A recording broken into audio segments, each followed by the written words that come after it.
নমস্কার প্রিয় দর্শক বন্ধুরা, শম্পার রান্নাঘরে আপনাদের সকলকে স্বাগত জানাই।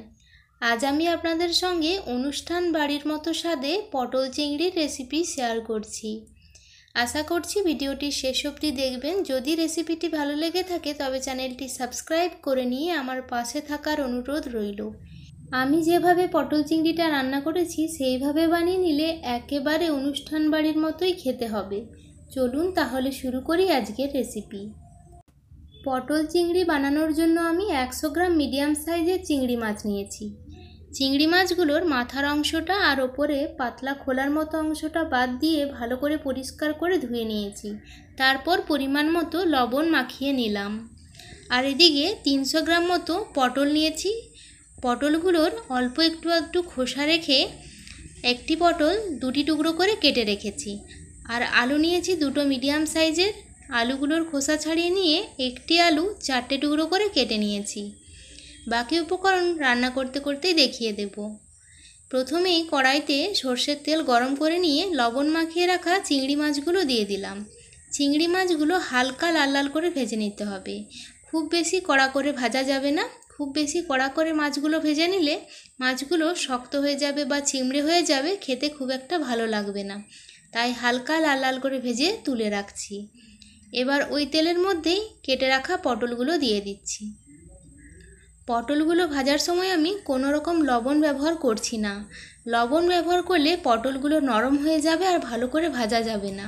গ্যাসের আঁচটা মিডিয়ামে রেখে 3 থেকে 4 মিনিট মতো পটলগুলো ভেজে নিয়েছি। পটলগুলো কিন্তু লাল লাল করে ভাজা হয়ে গেছে। এবার তুলে রাখছি অন্য একটি পাত্রে। এবার কড়াইতে যে বাকি তেলটা রয়ে গেছে সেই তেলের মধ্যেই কেটে রাখা আলুগুলো দিয়ে দিচ্ছি। এই আলুগুলো কিন্তু ভালো করে ভেজে নিতে হবে। আলুগুলো ভাজা হতে থাক, ততক্ষণে আমি একটি ভাজা মশলা তৈরি করে নেব। পটল চিংড়ি রান্নায় এই মশলাটি ব্যবহার করলে টেস্ট অনেক বেশি ভালো আসবে। 1/2 চামচ গোটা ধনে, 1/2 চামচ গোটা জিরে, একটি শুকনো লঙ্কা, কয়েকটা গোটা গোলমরিচ, 2টো ছোটো এলাচ, 2 টুকরো দারচিনি, 4টে লবঙ্গ শুকনো খোলায় হালকা করে একটু ভেজে নিতে হবে। যখনই দেখবেন কালারটা চেঞ্জ হয়ে এসেছে আর একটা সুন্দর গন্ধ বেরিয়ে আসছে, তখনই নামিয়ে নিয়ে গুঁড়ো করে নিতে হবে। মিক্সির মধ্যে দিয়ে আমি গুঁড়ো করে নিয়েছি। আর এইদিকে আলুগুলোও কিন্তু বেশ লাল লাল করে ভাজা হয়ে গেছে। এবার আলুগুলো আমি তুলে রাখছি। কড়াইতে ওই তেলের মধ্যেই আমি আরও একটু তেল যোগ করে দিচ্ছি। এবার তেলটা গরম করে নিয়ে একটা তেজপাতা, একটা শুকনো লঙ্কা আর অল্প গোটা জিরে ফোড়ন দিয়ে ফোড়নটা কয়েক সেকেন্ড একটু ভেজে নিলাম। তারপর একটা মিডিয়াম সাইজের পেঁয়াজ আমি বেটে রেখেছিলাম, সেই পেঁয়াজ বাটাটা দিয়ে দিচ্ছি। পেঁয়াজ বাটার বদলে মিহি করে কুচোনো পেঁয়াজ কুচিও কিন্তু দিতে পারেন, তবে পেঁয়াজ বাটা ব্যবহার করলে গ্রেভিটা ভালো হয়। পেঁয়াজ বাটাটা অল্প একটু ভেজে নিয়েছি। তারপর 1/2 চামচ আদা বাটা, 1/2 চামচ রসুন বাটা দিলাম। রসুন বাটা ও আদা বাটা দেওয়ার পর গ্যাসের আঁচটা মিডিয়ামে রেখে 2 মিনিট একটু কষিয়ে নিয়েছি। তারপর 1/2 চামচ হলুদ গুঁড়ো, 1/2 চামচ কাশ্মীরি লঙ্কার গুঁড়ো দিলাম কালারের জন্য। একটি মিডিয়াম সাইজের টমেটো পেস্ট করে রেখেছিলাম, সেই টমেটোর পেস্টটা দিয়ে দিলাম। এবার সমস্ত কিছু গ্যাসের আঁচটা লো হিটে রেখে 2 মিনিট মতো রান্না করে নিয়েছি। তারপর দিয়ে দিয়েছি কাজু বাদাম বাটা। 7 থেকে 8টা মতো কাজু বাদাম আমি বেটে রেখেছিলাম, কাজু বাদাম বাটা দিয়েছি। তারপর পরিমাণ মতো লবণ দিলাম আর 1/2 চামচ চিনি দিয়েছি। এবার দিয়ে দিচ্ছি গুঁড়ো করে রাখা ভাজা মশলাটা আর অল্প একটু জল দিয়ে দিচ্ছি। এবার মশলাটা ভালো করে কষিয়ে নিতে হবে 2 থেকে 3 মিনিট মতো। গ্যাসের আঁচটা লো হিটে রেখে একটু সময় নিয়ে মশলাটা কষিয়ে নিলে গ্রেভির টেস্টটা বেশ ভালো আসবে।